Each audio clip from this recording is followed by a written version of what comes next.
শুভেচ্ছা। শুরু হলো সব খবর, কম সময়ে সব খবর একসাথে। নিয়মিত আয়োজন জুড়ে নুসরাত বৃষ্টির সবাইকে স্বাগত জানাচ্ছি। আর কিছুক্ষণের মধ্যেই রাজনৈতিক দলগুলোর সাথে জরুরি বৈঠকে বসছে জাতীয় ঐকমত্য কমিশন। আর এতে সভাপতিত্ব করবেন প্রধান উপদেষ্টা ডক্টর মোহাম্মদ ইউনূস ও কমিশন প্রধান। আর এ বিষয়ে আরও জানাতে রাজধানী ফরেন সার্ভিস একাডেমিতে আমাদের সহকর্মী রেদওয়ান আহমেদ আমাদের জন্য অপেক্ষা করছেন। একটু দেখে আসতে চাই কি আপডেট আছে রেদওয়ানের কাছে। রেদওয়ান, বৈঠকটি তো 6টায় শুরু হওয়ার কথা, যেমনটি জানি শুরু হয়েছে কিনা, এ বিষয়ে কি তথ্য আছে, কোন কোন রাজনৈতিক দলের লোকজন এখন পর্যন্ত এখানে এসে পৌঁছেছেন, বিস্তারিত জানাবেন। বৃষ্টি, কিছুক্ষণের মধ্যেই কিন্তু সেই যে কাঙ্ক্ষিত বৈঠক সেটি কিন্তু অনুষ্ঠিত হওয়ার কথা রয়েছে এবং ইতিমধ্যেই কিন্তু আমরা দেখেছি যে বিভিন্ন রাজনৈতিক দলের যে শীর্ষ নেতৃবৃন্দরা তারা কিন্তু রাজধানীর যে ফরেন সার্ভিস একাডেমিতে তারা কিন্তু প্রবেশ করতে শুরু করেছেন এবং আমরা দেখেছি যে বিপ্লবী ওয়ার্কার্স পার্টির সাইফুল হক সহ বেশ কয়েকজন নেতৃবৃন্দ কিন্তু ইতিমধ্যে প্রবেশ করেছেন। মূলত যেটি হচ্ছে যে তারা কিন্তু যে বৈঠক যে কথা রয়েছে জুলাই স্বাক্ষর অনুষ্ঠানকে কেন্দ্র করে তারা কিন্তু সেই বৈঠকের জন্য মূলত আজকের এই ফরেন সার্ভিস একাডেমিতে আসছেন। এই সেই স্বাক্ষর বিষয়ে যে জটিলতাগুলো তৈরি হয়েছে তার নিরসনে কিন্তু প্রধান উপদেষ্টাও এই বৈঠকে যোগ দিবেন, যেমনটি আমরা জেনেছি ইতিমধ্যেই যে প্রধান উপদেষ্টার প্রেস উইংয়ের পক্ষ থেকে জানানো হয়েছে এবং এই বৈঠকের পরপরই কিন্তু আসলে যেই সিদ্ধান্তগুলো আসলে অনুষ্ঠিতব্য যে জুলাই সনদ স্বাক্ষর অনুষ্ঠান 2025 সেই অনুষ্ঠানের আসলে কিভাবে সেটি বাস্তবায়ন হবে এবং এ নিয়ে কি জটিলতা নিরসনে যতগুলো পদক্ষেপ নেওয়া হবে সেগুলো কিন্তু এই বৈঠকের পরেই বিস্তারিতভাবে জানা যাবে। এবং ইতিমধ্যে আমরা দেখাচ্ছিলাম যে কিছুক্ষণ আগ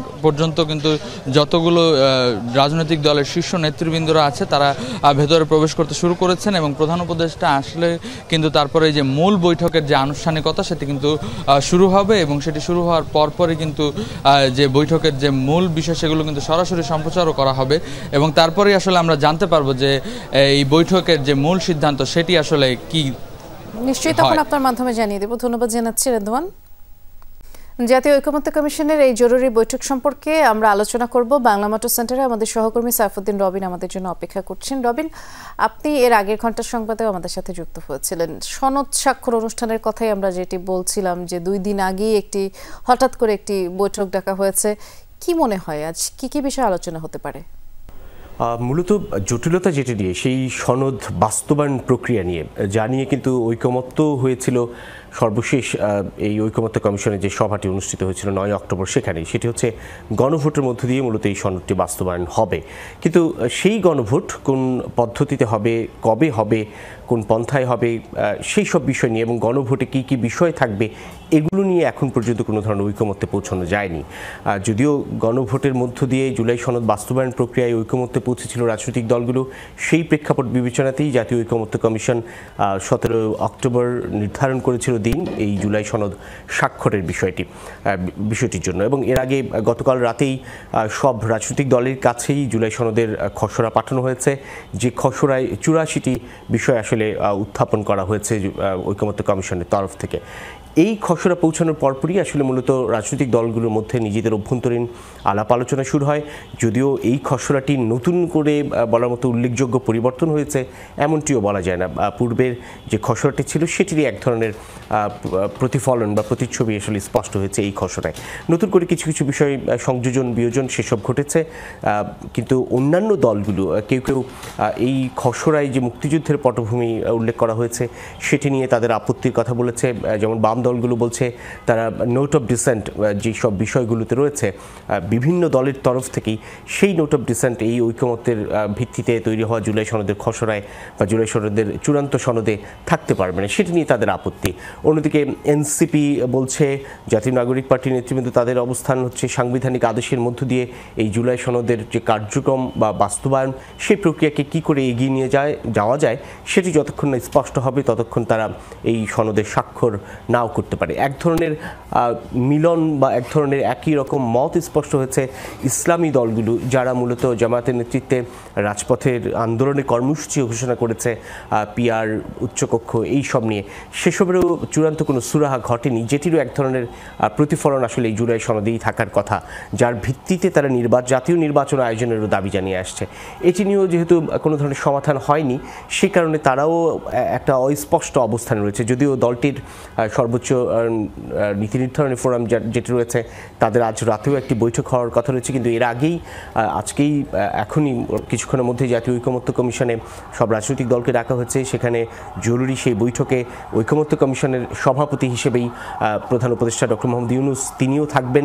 তার সঙ্গে জাতীয় ঐকমত্য কমিশনের যে 6টি সংস্কার কমিশনের প্রধানরা রয়েছেন তারা কিন্তু এর আগে দিনের বেলায় একটি আলোচনাও করেছেন, বৈঠকও করেছেন। সেই বৈঠক এবং সেই বৈঠকের ফলাফল সেটা নিয়ে সব মিলিয়ে অন্তর্বর্তী সরকার প্রধান, যিনি জাতীয় ঐকমত্য কমিশনের প্রধান, তিনি সব রাজনৈতিক দলের সঙ্গে আলোচনা করবেন এবং সেই আলোচনার এক ধরনের সমাধান কিংবা সেই আলোচনায় কোনো একটি সিদ্ধান্তে পৌঁছবে এমন প্রত্যাশা করা হচ্ছে। তবে রাজনৈতিক দলগুলো যদি ওই জায়গাটায় অনড় থাকে, অর্থাৎ এখনই এই জুলাই সনদ স্বাক্ষর যে দিনটি নির্ধারণ করা হয়েছে তার আগেই যদি বাস্তবায়ন প্রক্রিয়া নিয়েও একটি সিদ্ধান্তে পৌঁছতে চায়, তাহলে এটুকু বলতেই হয় যে জুলাই সনদ যে ঘোষিত তারিখ সেই তারিখে স্বাক্ষর নাও হতে পারে যদি বাস্তবায়ন প্রক্রিয়ার বিষয়ে অনড় অবস্থানে থাকে বাদবাকি দলগুলো। তবে এখনো সম্ভাবনা আছে যে আলোচনার মধ্য দিয়েই একটা সমাধানে পৌঁছানোর সেই অপেক্ষায় সকলে।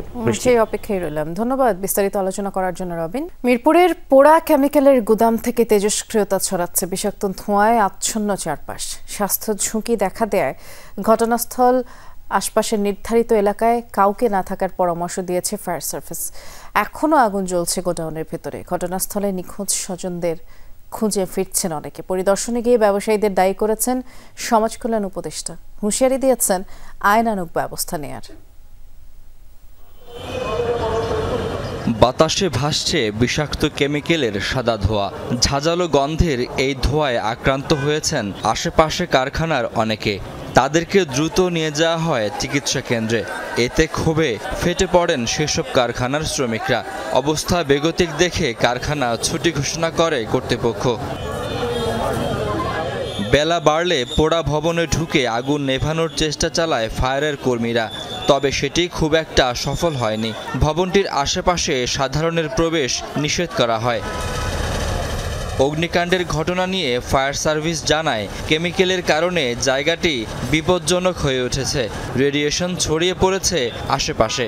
অনেকাংশে ড্যামেজ এবং এখানে যে কোনো সার্চ অপারেশন করাটা অবশ্যই ঝুঁকিপূর্ণ। এর সার্চ অপারেশন চালানোর জন্য আরো সময় লাগবে এবং আমাদের হয়তো আরো 36 ঘন্টা কি আরো 72 ঘন্টাও আমাদের ওয়েট করা লাগতে পারে। এই যে তেজস্ক্রিয়তা, এটা কিন্তু 400-500 গজ পর্যন্ত থাকবে এবং এই এলাকায় এখন সম্পূর্ণ আমরা যে এরিয়াতে রয়েছি এটা সম্পূর্ণ হ্যাজার্ডাস একটা এরিয়া, সুতরাং এখান থেকে দূরে চলে যাওয়াটাই শ্রেয়। দুপুরে ঘটনাস্থলে আসেন মহিলা ও শিশু বিষয়ক উপদেষ্টা শারমিন এস মুর্শিদ। জানান, দুর্ঘটনা কবলিত ভবনে বেআইনিভাবে কেমিক্যাল রাখা হয়েছিল। জনবহুল এলাকা থেকে অবৈধ কারখানা সরানোর আশ্বাসও দেন তিনি। ব্যবসায়ীরা দায়িত্বশীল আচরণ করেন না এবং এই জায়গাটাতে তাদেরকে আইনের আওতায় আনতে হবে। আমাদের এই স্বল্পমেয়াদীর সরকার, তারপরেও আমি মনে করি যে আমরা যেখানে পলিসি দরকার, বাড়তি আইন দরকার, সেগুলো আমরা খতিয়ে দেখব এবং আমরা থাকতে থাকতে অবশ্যই এটা নিয়ে আমরা। যখন আগুন নেভানো যায়নি তখনও থামেনি স্বজন হারানোর কান্না। ঘটনাস্থলে নিখোঁজদের খুঁজে ফিরছেন অনেকে। তাদের হাহাকার তৈরি করে শূন্যতার। সারাদিন খুঁজছি, রাইতেও খুঁজছি, আমরা আর খোঁজ পাইনি। এ পর্যন্ত আমরা খোঁজ পাইনি। কথা হয়েছিল আগুন লাগার 10 মিনিট আগে, তারপর থেকে আর তার ফোন বন্ধ, আর কোনো খোঁজ পাইতেছি না এখনো। এখানে চাকরি করে আমার চাচি ফোন দিতেছে বারবার, তো আমি তো কইতে পারতেছি না যে চাচাকে খুঁজে পাইতেছি না, বললে তো হার্টফেল অবস্থা হয়ে যাবে। স্থানীয় এবং শ্রমিকরা জানিয়েছেন, আশেপাশে আরও কয়েকটি ভবনে কেমিক্যালের গুদাম রয়েছে, অথচ আবাসিক এলাকায় কোনো কেমিক্যাল গুদাম কারখানা থাকার কথা নয়। শাকিল হাসান, যমুনা নিউজ, ঢাকা। আমরা একটু মিরপুরের ঘটনাস্থলে যাই। আমাদের সহকর্মী হাসিবুল করিম বিজয় আছেন সেখানে। বিজয়, কি মনে হয়, যেহেতু অনেকক্ষণ যাবতই সেখানে আগুন নির্বাপন করা যায়নি, গোডাউনে কি পরিমাণের দাহ্য পদার্থ মজুদ ছিল, এ বিষয়ে কিছু জানা গেল কিনা? আর আপনিও মাস্ক পরে আছেন, আমরাও বারবার শুনেছি সেখানে বিষাক্ত ধোঁয়া ছড়িয়ে পড়ার যে বিষয়টি, আবাসিক এলাকায় এই যে বিষাক্ত ধোঁয়া ছড়িয়ে পড়ার ব্যাপারে স্থানীয়রা কিছু বলেছে কিনা? বৃষ্টির শুরুতেই আপনার প্রথম প্রশ্নের উত্তরটি আমি দিতে চাই যে এই মুহূর্তে এখানে যে পরিমাণ আসলে মানুষজন উৎসুক জনতা রয়েছে সেই জনতার আসলে ভিড় আসলে কোনোভাবেই নিয়ন্ত্রণে আনা সম্ভব হচ্ছে না। আর ফায়ার সার্ভিস আসলে যেটি বলেছে যে ফায়ার সার্ভিসের যারা কর্মী রয়েছে কিছুক্ষণ আগে আমাদের ব্রিফ করেছে তিনি লেফটেন্যান্ট কর্নেল আলম তিনি আমাদেরকে যেমনটি আসলে বলেছেন যে এখন পর্যন্ত কি পরিমাণ কেমিক্যাল আসলে রয়েছে গোডাউনের ভিতরে সেটি এখন পর্যন্ত নিশ্চিত করে বলা যাচ্ছে না, কারণ বিকেল নাগাদ কিন্তু একটি টিম তারা ভিতরে যাওয়ার চেষ্টা করেছিলেন এবং কিছুটা গিয়েছিলেন এবং ড্রোনের মাধ্যমে তারা দেখার চেষ্টা করছিলেন ভেতরে কোনো ধরনের কোনো শঙ্কা বা ঝুঁকি আছে কিনা। তবে এখন খুব একটা বেশি ঝুঁকি নেই, তবে কিছুক্ষণ তবে তারা এরপরে বেশ পানি দিয়ে আসলে আগুন আরও কিছুটা নিয়ন্ত্রণে আনার চেষ্টা করেছে। তবে আমি আসলে আলো স্বল্পতার কারণে আপনাকে দেখাতে পারছি না, এখন পর্যন্ত কিন্তু ধোঁয়া উঠছে এবং ফায়ার সার্ভিসের কর্মীরা আমাদেরকে যেমনটি বলেছেন আসলে এই ধোঁয়া কিন্তু বেশ ক্ষতিকর, যেহেতু কেমিক্যালের ধোঁয়া এবং আমি এখানে যে অবস্থান করছি আমারও বেশ কষ্ট হচ্ছে, বেশ বেগ পোহাতে হচ্ছে। তারা আসলে এই ধোঁয়ার মাধ্যমে কিন্তু আসলে চোখ এবং নাক মুখ আসলে জ্বলছে এবং এখানে আসলে এই কাজ করার জন্য ফায়ার সার্ভিসেরও বেশ বেগ পোহাতে হচ্ছে। তার কারণ হচ্ছে যে আপনি দেখতেই পাচ্ছেন যে সামনে বেশ উৎসুক জনতা, তাদেরকে আসলে আইন শৃঙ্খলা বাহিনী অনেক কষ্ট করে আসলে এখানে সরাতে পারছেন না। তারা আসলে উৎসুক জনতা, তারা এখানে অবস্থান করছেন, তারা দেখছেন তারা আসলে এখানে কি ঘটছে। আসলে তাদের কিন্তু কোনো ধরনের তাদের জন্য আসলে কাজের বেশ ব্যাঘাত ঘটছে বলা চলে। তবে লেফটেন্যান্ট কর্নেল তাজুল ইসলাম আমাদেরকে যেমনটি বলেছেন যে ধাপে ধাপে আসলে এই কাজ চলছে। এখন কিন্তু আগুন নির্বাপনের কাজ বন্ধ রয়েছে, কারণ আপনার যে কেমিক্যালটি আসলে রয়েছে সেটি আসলে ধাপে ধাপে আসলে নেভানোর তারা চেষ্টা করছেন। তাদেরও আসলে বেশ ঝুঁকি নিয়ে ভিতরে যেতে হচ্ছে এবং তারা যাচ্ছেন এবং পাশের যে ভবনটি রয়েছে সেই ভবনটিরও বেশ ক্ষতি হয়েছে এবং তারা দুই পাশ দিয়ে আগুন নেভানোর চেষ্টা করছেন, পানি দিচ্ছেন, কিন্তু এখন আসলে কিছুটা কাজ বন্ধ রয়েছে। তবে আমরা যেমনটি আসলে ধারণা করছি যে আরও আমাদেরকে ফায়ার সার্ভিসের কর্মীরা যেমনটি বলেছেন যে আরও 36 ঘন্টা অথবা 72 ঘন্টাও সময় বেশি লাগতে পারে। তারা আসলে খুবই সুপরিকল্পিতভাবেই আসলে এই আগুনটি কিভাবে আসলে নির্বাপন করা যায় সেই চেষ্টায় তারা করছেন। বৃষ্টি, বিস্তারিত তথ্য আপনি আমাদের জানাচ্ছিলেন, ধন্যবাদ বিজয়। মিরপুর ট্র্যাজেডিতে নিখোঁজদের সন্ধানে হাসপাতালের মর্গে অপেক্ষারত স্বজনরা। ভেতরে সারি সারি পোড়া দেহ, কিন্তু কর্তৃপক্ষ বলছে ডিএনএ টেস্ট ছাড়া হস্তান্তরের উপায় নেই। অবশ্য স্বজনদের দাবি আগুনে পুড়ে মুখ বিকৃত হলেও নিহত 16 জনের মধ্যে 10 জনের মরদেহই তারা আলামত দেখে শনাক্ত করতে পেরেছেন। কিন্তু ডিএনএ পরীক্ষা ছাড়া মরদেহ হস্তান্তরের ঝুঁকি নিতে চায় না হাসপাতাল কর্তৃপক্ষ ও প্রশাসন। মেয়ের কোনো খোঁজ পাইতে আসি না, যার কাছে যাই সে আমার দূর করে খেদাই দেয়। জীবিকার তাগিদে গ্রাম ছেড়ে রাজধানীতে এসেছিলেন একটু ভালো থাকার আশায়। কাজ নিয়েছিলেন কারখানার শ্রমিক হিসেবে। কে জানতো পাশের কেমিক্যাল গোডাউনে লাগা আগুনের আঁচ এভাবে পুড়িয়ে দেবে সব স্বপ্ন। পুড়ে যাওয়া এক একটা শরীর দেখে চেনার উপায় নেই স্বজনদের। মেয়ের দুর্ঘটনার কথা শুনে ঢাকা মেডিকেলের মর্গে ছুটে এসেছেন আসমার মা। মুখ চেনার উপায় নেই, পরনের কাপড়ের এক টুকরো দেখে বলছেন অঙ্গার এই দেহ তার নারী ছেঁড়া ধন।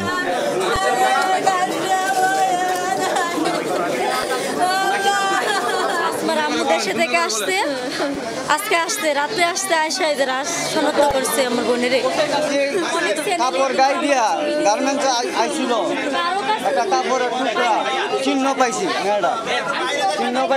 এই জন্য আমরা সিদ্ধান্ত হচ্ছি আমরা। নিখোঁজদের সন্ধানে দিক বিদিক ছুটছেন অনেকেই। দেহের খণ্ডিত কোনো অংশ হলেও খুঁজে পেতে চান তারা, কিন্তু ঢাকা মেডিকেলের মর্গের বাইরে অপেক্ষমানদের জন্য নেই কোনো খবর। আমার বডি দিবি ভাই, আমার কলজাটা বাজার আসছে,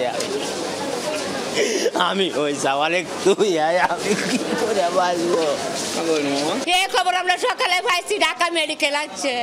আমরা দৌড়ে ঢাকা মেডিকেল আইয়ে ছেলের দিয়ে নিমে দেবো, আমার ছেলে দিয়ে আমার ছেলে লাশ পাইছি না।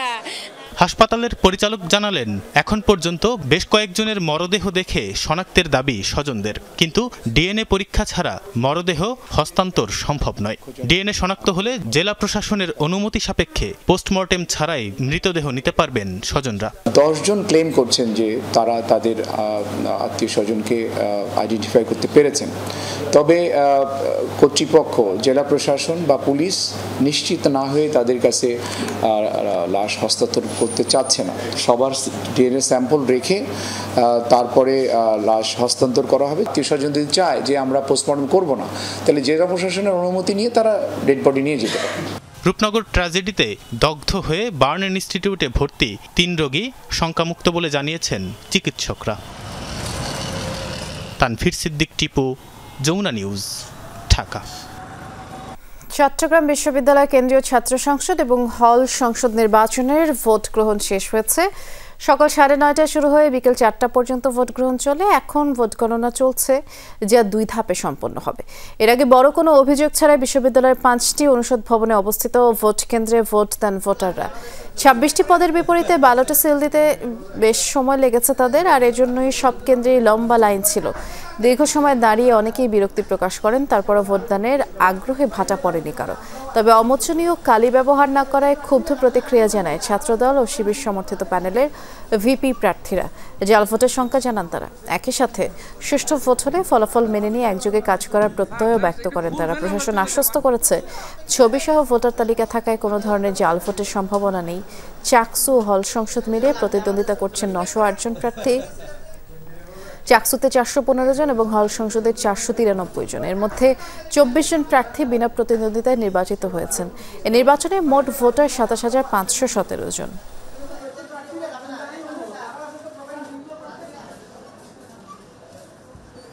যারা ভোটার তারা আমাকে বারবার বুঝিয়ে দিচ্ছে যে তাদের যে কালি সেটা মুছে যাচ্ছে, এবং একটা সংখ্যা তৈরি হচ্ছে যে আমাদের শিক্ষার্থীরা যে ভোট দিচ্ছে উপযুক্ত প্রার্থীকে দিতে পারছে কিনা, এবং একাধিক কিন্তু এখানে জাল ভোট পড়ার কিন্তু সম্ভাবনা তৈরি হয়েছে। এই কালিটি মুছে যাচ্ছে, এটা একটা মুছনীয় কালি। আমরা বলেছিলাম একটা অমুছনীয় কালি যেন ব্যবহার করা হয়। আমার মনে হয় যে প্রশাসন এ ব্যাপারে কতটুকু আসলে দায়িত্ব পালন করেছে আমি জানি না। আমাদের ভোটাররাই আমি মনে করি যে শঙ্কিত হওয়ার স্বাভাবিক। আমাদের একটা ইউনিক ফিচার হচ্ছে এই ভোটের ছবি সম্বলিত ভোটার তালিকা, যেটা অন্য জায়গায় ছিল না। মানে আপনি ভোটার, আপনার ছবি আছে, তো সেই ছবি তারা মিলিয়ে দেখছেন। আমরা সেটা দেখলাম যে আপনার ছবি মিলিয়ে দেখছেন, কোনো অসুবিধা আছে না? কোনো অসুবিধা নেই। হলের বাহিরে অনেক শিক্ষার্থী কিন্তু শহরে থাকে, তারা যেন নির্বিঘ্নে আসতে পারে। শাটল ট্রেনের নিরাপত্তা এবং শাটল ট্রেনে পর্যাপ্ত পরিমাণ শিক্ষার্থী আসার জন্য আমরা শিডিউল বৃদ্ধি করেছি। আমরা চাকসু নির্বাচনের ভোট গণনার খবর জানবো সহকর্মীদের কাছ থেকে। শুরুতেই নতুন কলা ভবন কেন্দ্রে যাচ্ছি। সহকর্মী আরিফুর রহমান সবুজ আমাদের জন্য অপেক্ষা করছেন। সবুজ, ভোট গণনা কোন পর্যায়ে এলো, কতটা এগোলো, একটু বিস্তারিত করে জানাবেন।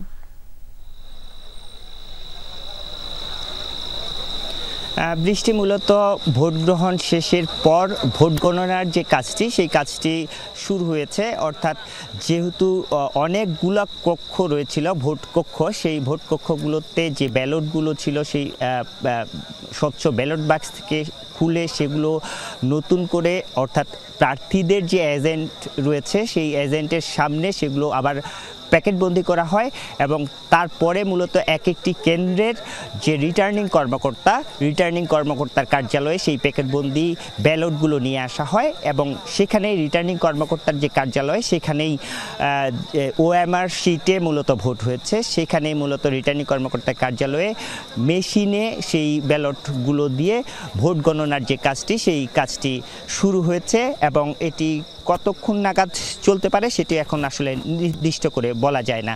কারণ আমরা যতটুকু জানতে পেরেছি ভোট গণনার যে প্রক্রিয়াটি সেটি এক একটি মেশিনে প্রায় সর্বোচ্চ ঘন্টায় 4 থেকে 5 হাজার ব্যালট গুনতে পারে। যেহেতু এক একটি কেন্দ্রে, এই অনুষদের কথা যদি বলি, এখানে প্রায় 9,500 ভোট ছিল। সেখানে কাস্ট কত যদি এখন পর্যন্ত সুনির্দিষ্ট তথ্য পাওয়া যায়নি, 4,000ও যদি হয়, এক একজন প্রার্থী ভোটার মূলত 6টি ব্যালটে ভোট দিয়েছেন।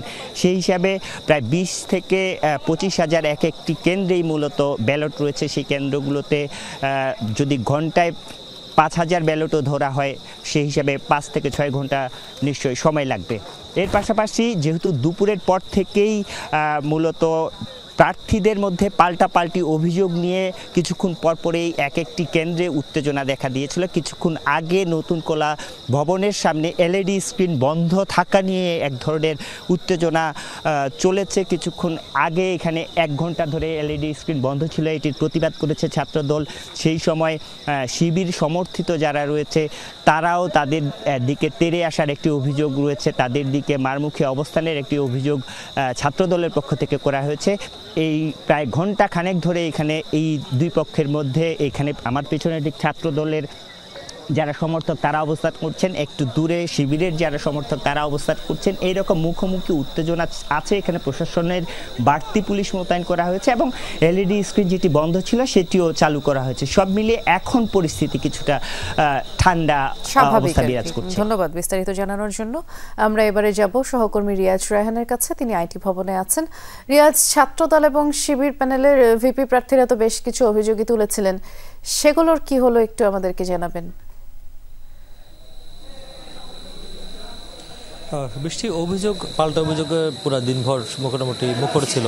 যদিও অনেক বছর পরে নির্বাচন একটি উৎসব মুখর পরিবেশ যেমন ছিল, তেমনি প্যানেলের বিরুদ্ধে প্রতিপক্ষ বা প্রতিদ্বন্দ্বী প্যানেলগুলোর প্রার্থীরা অভিযোগ করেছেন এবং সেটি নিয়েও দিনভর সংবাদ সম্মেলন করেছেন তারা।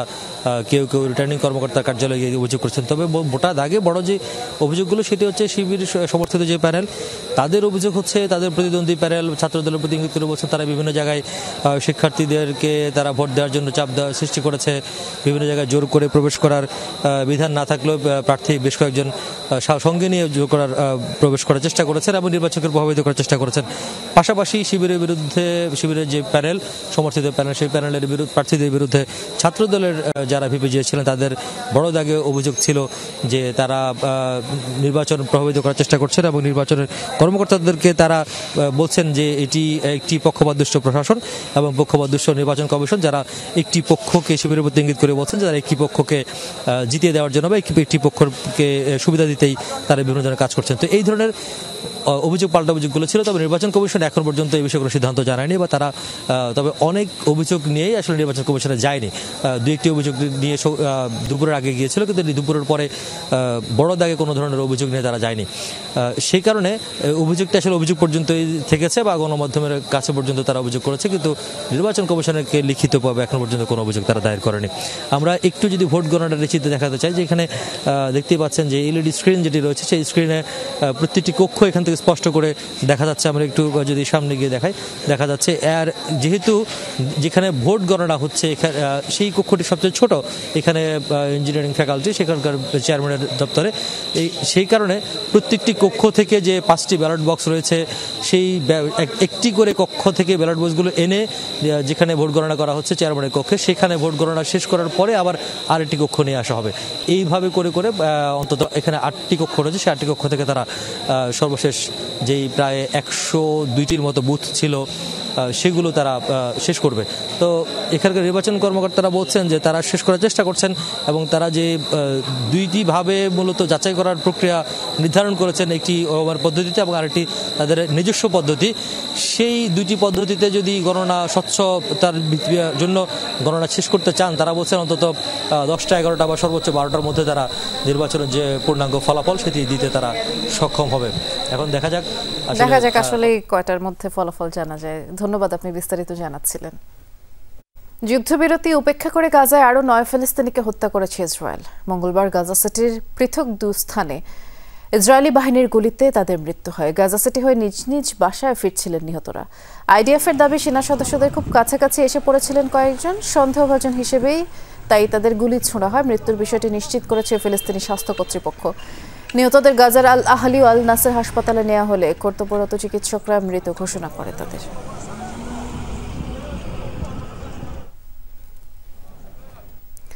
গাজায় ত্রাণ প্রবেশে নতুনভাবে বিধিনিষেধ আরোপ করেছে ইসরায়েল। মঙ্গলবার জাতিসংঘকে এমনটা জানিয়েছে তেল আবিব। আপাতত উপত্যকায় মাত্র 300 ত্রাণবাহী ট্রাক ঢোকার অনুমতি দেবে ইসরায়েল, যেখানে অন্তত 600 ট্রাক প্রবেশ করতে দিতে রাজি হয়েছিল নেতানিয়াহু প্রশাসন। সমসংখ্যক ত্রাণবাহী ট্রাকের দাবি জানিয়েছিল জাতিসংঘ। পাশাপাশি ব্যতিক্রম ছাড়া গাজায় জ্বালানি কিংবা গ্যাস প্রবেশে নিষেধাজ্ঞা জারি করা হয়েছে। বর্তমানে গাজায় প্রবেশের অপেক্ষায় প্রায় 2 লাখ মেট্রিক টন ত্রাণ। আমরা একটা বিরতিতে যাচ্ছি, সব খবরে একটু পরেই ফিরছি।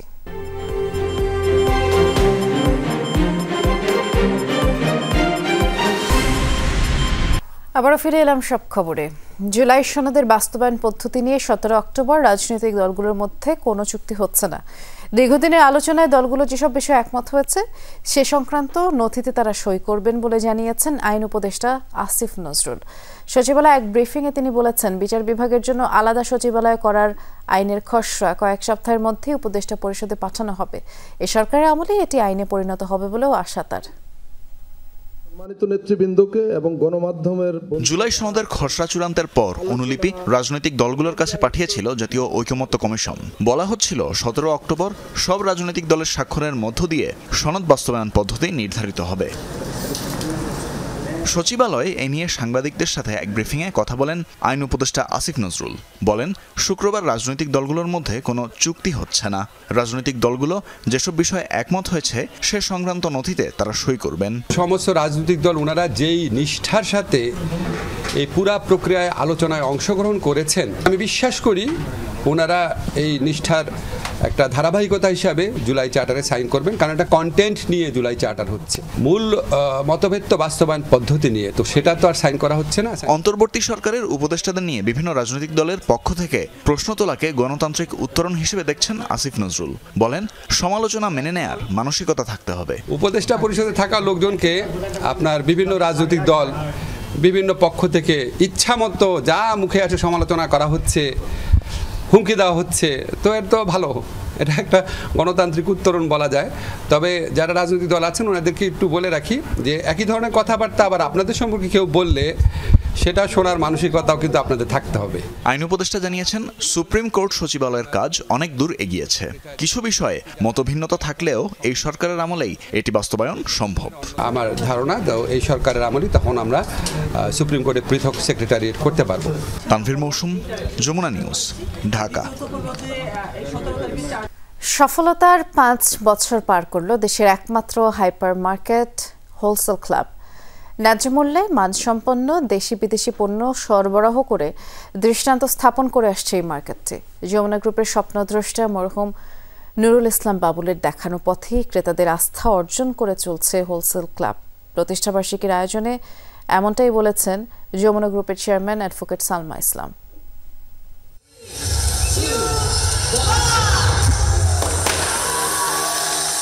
2019 সালের 15ই অক্টোবর বর্ণাঢ্য আয়োজনে যাত্রা শুরু করে দেশের প্রথম হাইপার মার্কেট হোলসেল ক্লাব।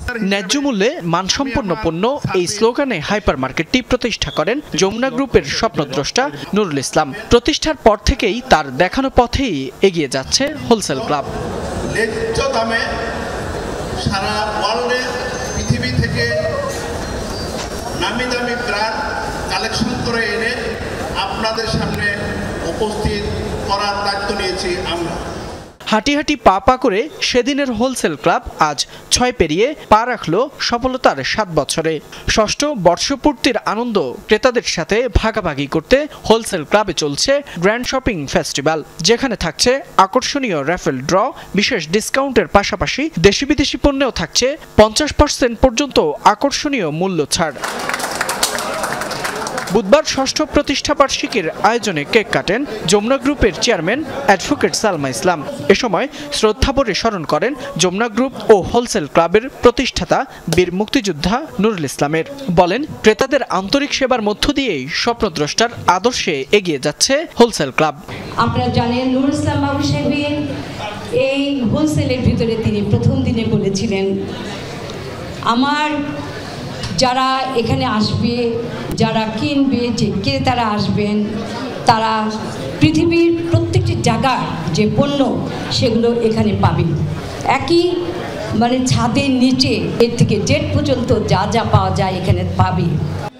অনুষ্ঠানে যমুনা গ্রুপের পরিচালক সোনিয়া শারিয়াত বলেন, শুধু স্বার্থ নয়, ক্রেতাদের সেবা দিতে হবে আন্তরিকতা দিয়ে, তবেই যমুনা গ্রুপের প্রতিষ্ঠাতা চেয়ারম্যান নুরুল ইসলামের স্বপ্ন পূরণ হবে। সবাই মিলে আমরা যেভাবে কাজ করে এগিয়ে যাবেন তাই আশা করি। এ সময় বছরব্যাপী ক্রেতাদের আন্তরিকতার সাথে পণ্য সেবা দেয়া কর্মীদের উৎসাহ যোগাতে 11 জনকে দেয়া হয় বেস্ট এমপ্লয়ি পুরস্কার। ফয়সাল মাহমুদ, যমুনা নিউজ, ঢাকা। নারীবন্দী বিশ্বকাপের খবরে আসরে নিজেদের চতুর্থ ম্যাচে কাল অস্ট্রেলিয়ার বিপক্ষে মাঠে নামছে বাংলাদেশ। টানা 3 হারের পর জয়ের খোঁজে নিগার সুলতানা জ্যোতির দল। বিশাখাপত্তনমে এই ম্যাচটি শুরু হবে বাংলাদেশ সময় বিকেল 3:30 আর এখন পর্যন্ত 4 ম্যাচে 3 জয় 7 পয়েন্ট নিয়ে টেবিলের শীর্ষে অবস্থান করছে অজিরা। অপরদিকে সমান ম্যাচে মাত্র 1 জয়ে 6 অবস্থান করছে বাংলাদেশ। আসরের প্রথম ম্যাচে দুর্দান্ত জয় পেলেও এরপর টানা হারে দিশেহারা বাংলাদেশের মেয়েরা। এই ম্যাচে হারলে সেমির রেস থেকে অনেকটাই ছিটকে যাবে টাইগ্রেসরা।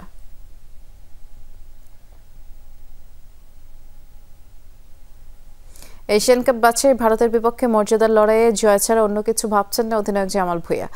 ভক্তদের ভালোবাসার প্রতিদান সেই ম্যাচে জয়ের মাধ্যমেই দিতে চান তিনি। ফিরতি ম্যাচ খেলে হংকং চায়না থেকে দেশে ফিরে কথা বলেন জামাল। এদিকে ছোট কিছু ভুল না হলে এই ম্যাচে জয় সম্ভব ছিল বলছেন জাতীয় দলের ম্যানেজার আমির খান। অপেক্ষার প্রহরটা আরও হলো দীর্ঘ। একরাশ স্বপ্ন নিয়ে হংকং চায়নার উদ্দেশ্যে দেশ ছাড়লেও এশিয়ান কাপ বাছাই পর্যন্তই ছিল বাংলাদেশ দলের যাত্রা। বুধবার দুপুরে দেশে ফেরার পর সে আক্ষেপের সুরটা ছিল অধিনায়ক জামাল ভুঁইয়ার কণ্ঠে। ডিফেন্স লাইন মেবি কিছু মিসআন্ডারস্ট্যান্ডিং ছিল, ওরা অফকোর্স ওরা বেস্ট ট্রাই করছে। আনফর্চুনেটলি আমরা সেকেন্ড গোল করতে পারি না, সো এটা একটু খারাপ লাগতেছে, বাট সেকেন্ড হাফ আমরা খুব ভালো খেলছি। এশিয়ান কাপ কোয়ালিফায়ার্সে বাংলাদেশ দলের পরবর্তী অ্যাসাইনমেন্ট ভারত ম্যাচ। মর্যাদার এই লড়াইয়ে ভক্তদের আর হতাশ করতে চান না জামাল। জয়ের মাধ্যমেই দিতে চান ভালোবাসার প্রতিদান। নেক্সট ম্যাচটা ইন্ডিয়ার সাথে, তো এই ম্যাচটা একটা হিস্টোরি ম্যাচ না, সো এইখানে গোল রিসিভ করলে এটা সমস্যা হয়। আমরা ফ্যান্স আছে, সাপোর্টার আছে, ফ্যামিলি আছে, ফ্রেন্ডস আছে, ওর জন্য আমরা খেলবো। প্রতিপক্ষের কন্ডিশন ও প্রায় 45,000 দর্শকের সামনে বাংলাদেশ দল সেরাটা দিয়েছে বলে মনে করেন জাতীয় দলের ম্যানেজার আমির খান। ছোট কিছু ভুল না হলে জয় সম্ভব ছিল বলছেন তিনি।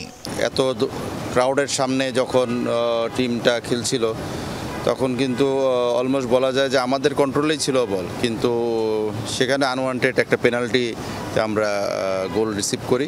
এদিকে দল ঢাকায় ফিরলেও হংকং চায়না থেকে নিজ নিজ গন্তব্যে চলে গেছেন হামজা চৌধুরী, সমিত সোম ও ফাহমিদুল ইসলাম। নাসিফ শুভ, যমুনা স্পোর্টস, ঢাকা। অধিকৃত পূর্ব জেরুজালেমের একটি মসজিদে এবার জুতা পায়ে ঢুকে পড়ল এক ইসরায়েলি সেনা। এ নিয়ে সামাজিক মাধ্যমে সমালোচনার ঝড় বইছে। ভাইরাল এই ঘটনার একটি ভিডিওতে দেখা যায় মসজিদে নামাজ আদায় করছিলেন মুসল্লিরা, সেখানে হঠাৎ করে ঢুকে পড়ে এক আইডিএফ সেনা। যেমনটি আপনারা স্ক্রিনে দেখতে পাচ্ছেন, বুট জুতা পায়ে মসজিদের মাঝে হাঁটতে দেখা যায় তাকে। নামাজ থামিয়ে দেখতে চান এক মুসল্লির পরিচয়পত্র। জানা নেই বেইত হানিনার আল হিজরা মসজিদে এই ঘটনা ঘটেছে।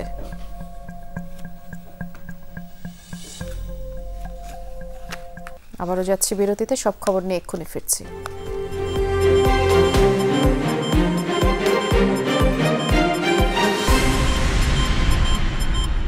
আবারও আমন্ত্রণ, সব খবর দেখছেন আপনারা।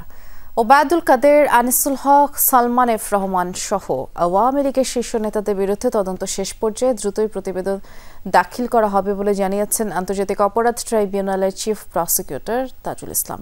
এদিকে শেখ হাসিনা সহ 3 জনের বিরুদ্ধে মানবতা বিরোধী অপরাধ মামলার 4র্থ দিনের যুক্তিতর্ক উপস্থাপন হয় আজ। চিফ প্রসিকিউটর বলেন, আসামিদের বিরুদ্ধে যেসব তথ্য প্রমাণ রয়েছে তা পৃথিবীর যে কোনো আদালতেই তাদের অপরাধ প্রমাণ করার জন্য যথেষ্ট। জুলাই গণঅভ্যুত্থানের পর আওয়ামী লীগের শীর্ষ অনেক নেতাই পালিয়ে যায় বিভিন্ন দেশে। তবে পালাতে না পারা এমপি মন্ত্রীরা ধরা পড়েন আইনশৃঙ্খলা বাহিনীর হাতে। বুধবার প্রায় 3 মাস পর একসঙ্গে আওয়ামী লীগের 10 মন্ত্রী, শেখ হাসিনার 2 উপদেষ্টা সহ মোট 45 জনকে আনা হয় আন্তর্জাতিক অপরাধ ট্রাইব্যুনালে। ট্রাইব্যুনালের হাজতখানা ও কাঠগড়া যেন পরিণত হয় এক প্রকার পুনর্মিলনের স্থানে। এ সময় তাদের হাস্যোজ্জ্বল দেখা যায়। হাসানুল হক ইনুকে উদ্দেশ্য করে দীপুমণিকে বলতে শোনা যায়, শক্ত থাকেন, মনোবল হারায়েন না। পরে চিফ প্রসিকিউটর জানান, আওয়ামী লীগের শীর্ষ নেতা ও সাবেক এমপি মন্ত্রীদের বিরুদ্ধে তদন্ত প্রায় শেষ পর্যায়ে। শীঘ্রই তদন্ত প্রতিবেদন দাখিল করা হবে। এখানে অনেকের বিরুদ্ধে কিন্তু আলাদা আলাদাভাবে তদন্ত হয়ে তাদের বিরুদ্ধে চার্জশিট দাখিল হয়েছে, ফরমাল চার্জও দাখিল হয়েছে। এরকম করে 2-3 জন করে গ্রুপ করে সবার বিরুদ্ধেই প্রায় তদন্ত রিপোর্ট সমাপ্তির দিকে আছে। খুব সহসাই এদের বিরুদ্ধে তদন্ত রিপোর্ট এবং ফরমাল চার্জ দাখিল হবে, এদের বিরুদ্ধেও আনুষ্ঠানিক বিচার শুরু হয়ে যাবে। এদিন শেখ হাসিনা সহ ৩ জনের বিরুদ্ধে মানবতাবিরোধী অপরাধ মামলার চতুর্থ দিনের যুক্তিতর্ক উপস্থাপন হয়। ট্রাইব্যুনালে মামলার সাক্ষ্য প্রমাণ বিশ্লেষণ করেন চিফ প্রসিকিউটর। এই এভিডেন্স দিয়ে আন্তর্জাতিক কোনো আদালত হোক, বিশ্বের যে কোনো দেশের যে কোনো আদালতে তোলা হোক, অকাট্যভাবে এই অপরাধীদের, এই আসামিদের অপরাধ প্রমাণিত হবে।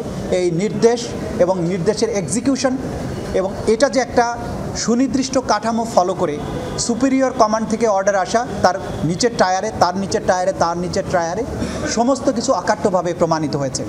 এটাও প্রমাণিত হয়েছে যে এই অপরাধগুলো ছিল ওয়াইড স্প্রেড এবং সিস্টেম্যাটিক। এছাড়া আজ আশুলিয়ায় মরদেহ পোড়ানো মামলার সাক্ষ্য গ্রহণ হয় আন্তর্জাতিক অপরাধ ট্রাইব্যুনাল 2-এ। এদিকে চট্টগ্রামে জুলাই আগস্টে সংঘটিত হত্যাযজ্ঞের ঘটনায় সাবেক সিএমপি কমিশনার সাইফুল ইসলামকে 30 অক্টোবর ট্রাইব্যুনালে হাজির করার নির্দেশ দেওয়া হয়েছে। মাইনুল মারুফ, যমুনা নিউজ, ঢাকা। টিকটকে উঠতি বয়সী তরুণীদের টার্গেট করে বন্ধুত্ব, তারপর চীনে উচ্চ বেতনের চাকরির প্রলোভন, এরপর ঢাকায় এনে চীনা নাগরিকদের সাথে কথিত বিয়ের নাটকের পর ভুয়া কাগজপত্র বানিয়ে স্পাউস ভিসায় চীনে নেওয়া হয়। এরপর চাকরি তো দূরের কথা, পতিতাবৃত্তি করানো হয়। রাজি না হলে চলে অমানসিক নির্যাতন। চীনে আন্তর্জাতিক নারী পাচার চক্রের 4 সদস্যকে গ্রেফতারের পর এসব ভয়াবহ তথ্য জানিয়েছে র্যাব। গত 7-8 বছরে এদের খপ্পরে পড়েছেন বহু নারী। দেশে আরও 4-5টি চক্র সক্রিয় আছে। ভিডিও ফুটেজে দেখা যাচ্ছে এক চীনা নাগরিকের সাথে বিয়ে হচ্ছে বাংলাদেশি তরুণীর। বিয়ের পর নতুন বউকে নিয়ে যাবেন চীনে, সেখানে চাকরি করে গড়বেন উন্নত জীবন। ওকে মারধর করে। পার্লারের কাজ জানা পিরোজপুরের এই ভিকটিম চীন থেকে প্রাণ নিয়ে ফিরতে পেরেছেন। ফেরার শর্ত ছিল তাকে আরও 4 জন নারীকে চীনে যেতে রাজি করাতে হবে। ওরা তো আসলে কাজের কথা বলছে, যেমন আমি তো বিউটি পার্লারে কাজ করতাম, তো ওরা সেটাই বলছে, কিন্তু ওরা আসলে এখানে যাওয়ার পর এই কাজটা দেয় না। ওরা শারীরিক নির্যাতন করে, বিভিন্ন সময় বিভিন্ন চাইনিজ আসে। আরও জানালেন তার চাচাতো বোন সহ আরও অনেক নারী চীনে বন্দী আছেন, যাদের লাখ টাকা বেতনে চাকরির কথা বলে নেয়ার পর বাধ্য করা হচ্ছে পতিতাবৃত্তিতে। প্রচুর মারধর করে। আমি আসার পরে যখন আমি মামলাটা করছি, ওরা যখন জানতে পারছি, আমার কাজিনের থেকে ফোনটা নিয়ে নিছে, ওকে অনেক মারধর করছে। আমি তখন লাইনে ছিলাম ফোনে, এবং আমার কাজিন গতকালকে আমাকে ফোন দিছে অন্য একটা নাম্বার থেকে। ওর রুমের মধ্যে আগুন লাগাই দেওয়া হয়েছিল, পরে ও দোতলা থেকে জানলা থেকে লাফ দিছে। ওদের চক্রটা আসলে আমি চাই যে সবাই ধরে এই চক্রটা বন্ধ করুক, যাতে অন্য কোনো মেয়ে, যাতে কোনো দেশে ওরা এরকম প্রলোভন না দেখিয়ে, না পাঠিয়ে জীবন নষ্ট না করতে পারে। আমি এটা চাই, আসলে ওদের ওইরকম শাস্তি দেওয়া হবে। ভুক্তভোগীর অভিযোগ আমলে নিয়ে তদন্তে নামে র্যাব 4। নারী পাচার চক্রের মূল হোতাসহ 4 জনকে গ্রেফতার করে তারা, যারা সবাই চীনে নারী পাচারে জড়িত। কারওয়ান বাজারের মিডিয়া সেন্টারে সংবাদ সম্মেলনে এসব তথ্য জানায় বাহিনীটি। আমরা এই ভিকটিমের ক্ষেত্রে জানতে পেরেছি যে তাদেরকে হুনান প্রভিন্স যেটা আছে চায়নার, সেখানে নিয়ে যাওয়া হয়, এবং নিয়ে যাওয়ার পরে বেসিক্যালি তাদেরকে একটা রুমে আবদ্ধ করে রাখা হয় এবং বিভিন্ন ধরনের অসামাজিক কাজ, যৌন নির্যাতন, অত্যাচার, টর্চার, এই ধরনের কার্যকলাপ তাদেরকে বাধ্য করে করানো হয়, যেহেতু তাদের কাছে কোনো পাসপোর্টও রাখা হতো না, এবং বিভিন্ন টার্মস অ্যান্ড কন্ডিশনের মাধ্যমে তাদেরকে এই কাজ করতে বাধ্য করা হয়। র্যাব জানায় পদ্মা সেতু, মেট্রো রেল প্রকল্প, গার্মেন্টস ফ্যাক্টরি সহ দেশের বিভিন্ন প্রতিষ্ঠানে অনেক চীনা নাগরিক কাজ করেন। রাব্বি সিদ্দিকী, যমুনা নিউজ, ঢাকা। আমরা সব খবরের সবশেষ বিরতিতে যাচ্ছি, এক্ষুনি ফিরছি।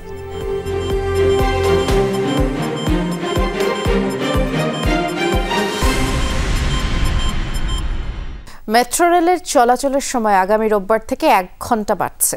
Dhaka mass transit company limited DMTCL এক বিবৃতিতে এই তথ্য জানিয়েছে। বিবৃতিতে বলা হচ্ছে, শনি থেকে বৃহস্পতিবার উত্তর স্টেশন থেকে প্রথম ট্রেন ছাড়ে সকাল 7:10, যে আগামী রোববার নতুন সূচিতে সকাল 6:40 ছাড়বে, আর রাতে নতুন সূচিতে ছাড়বে 9:30। অন্যদিকে মতিঝিল থেকে দিনের প্রথম ট্রেন ছাড়ে সকাল 7:30, নতুন সূচিতে সকাল 7টায় ছাড়বে।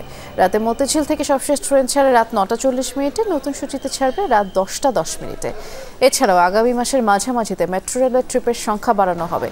ট্রিপ বাড়লে 2 ট্রেনের মধ্যে বিরতি অন্তত 2 মিনিট কমে যাবে। অনুষ্ঠিত হলো নটরডেম কলেজে 29তম ব্যাচের নবীনবরণ অনুষ্ঠান এবং গণিত উৎসব।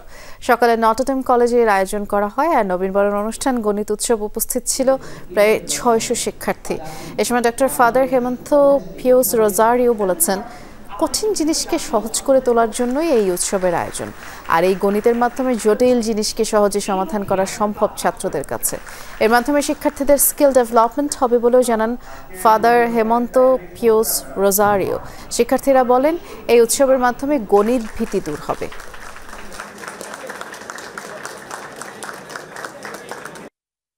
ম্যাথ কঠিন জিনিস, কিন্তু কঠিন জিনিসকে সহজ করে বোঝাবার জন্যে আমাদের শিক্ষক মণ্ডলী আছে এবং আমাদের এই ক্লাবের জন্ম হয়েছে। আমরা প্রতি বছর এখানে নবীনদের বরণ করে নেই গণিতের দুনিয়ায়, ক্লাবিংয়ের দুনিয়ায় আসলে আমরা তাদেরকে ইন্ট্রোডিউস করি। নটরডেম ম্যাথ ক্লাব হচ্ছে বাংলাদেশের অন্যতম সেরা একটি ম্যাথ ক্লাব। এখানে গণিতকে নিয়ে যত ধরনের আয়োজন করা সম্ভব করা হয়। পরবর্তী একটা একাডেমিক ইয়ার তাদেরকে নিয়ে আমরা পথে চলবো, তাদেরকে নিয়ে আমরা ম্যাথমেটিক্স ক্লাবের ম্যাথ ক্লাবে বিভিন্ন কর্মকাণ্ড অংশগ্রহণ করবে তারা। পাকিস্তান দক্ষিণ আফ্রিকা টেস্ট সিরিজের প্রথম টেস্টে দক্ষিণ আফ্রিকাকে 93 রানে হারিয়েছে পাকিস্তান। জয়ের জন্য 277 রানের টার্গেটে ব্যাট করতে নেমে নিজেদের দ্বিতীয় ইনিংসে 183 রানে গুটিয়ে যায় প্রোটিয়ারা। 51 রানে 2 উইকেট নিয়ে চতুর্থ দিনে খেলা শুরু করে সফরকারীরা, আর দিনের তৃতীয় বলেই শাহিন আফ্রিদির বলে কাটা পড়েন টনি জর্জি, আর ট্রিস্টান স্টাবস ফেরেন নোমান আলীর স্পিনে কাটা পড়ে। এরপর 73 রানের জুটি করে বিপর্যয়ে সামাল দেন ব্রেফেস ও রেকলটন। 54 রানের ইনিংস খেলে নোমান আলীর শিকারে পরিণত হন ব্রেফেস। ইনিংস বড় করতে পারেননি রেকলটনও, 45 রান করে সাজঘরে ফেরেন তিনি। এরপর নিয়মিত বিরতিতে উইকেট হারিয়ে 183 রানে গুটিয়ে যায় প্রোটিয়াদের দ্বিতীয় ইনিংস। 93 রানের জয়ে সিরিজ শুরু পাকিস্তানের। এর আগে প্রথম ইনিংস পাকিস্তানের করা 378 রানের জবাবে 269 রানে থামে দক্ষিণ আফ্রিকার প্রথম ইনিংস। এরপরে দ্বিতীয় ইনিংসে স্বাগতিকরা 167 রানে অল আউট হলে 277 রানের টার্গেট পায় প্রোটিয়ারা। ম্যাচে 10 উইকেট শিকার করেছেন নোমান আলী। প্রেসিডেন্ট ডোনাল্ড ট্রাম্পের খারাপ ছবি ব্যবহার করায় সমালোচনার মুখে পড়ল মার্কিন সাময়িকী টাইম ম্যাগাজিন। আর এই সমালোচনায় মেতেছেন স্বয়ং প্রেসিডেন্টই। এক প্রচ্ছদে মার্কিন প্রেসিডেন্টের একেবারে নিচের দিক থেকে অ্যাঙ্গেল করে তোলা একটি ছবি ব্যবহার করে টাইম ম্যাগাজিন। এবার সেটি নিয়ে মুখ খুললেন ট্রাম্প। ছবিটিকে সর্বকালের সবচেয়ে খারাপ ছবি বলেই তিনি দাবি করেন। বলেন, ছবিতে তার চুল গায়েব করে দেওয়া হয়েছে, মাথার উপরে এমন কিছু একটা বসে আছে যা ছোট্ট ভাসমান মুকুটের মতো।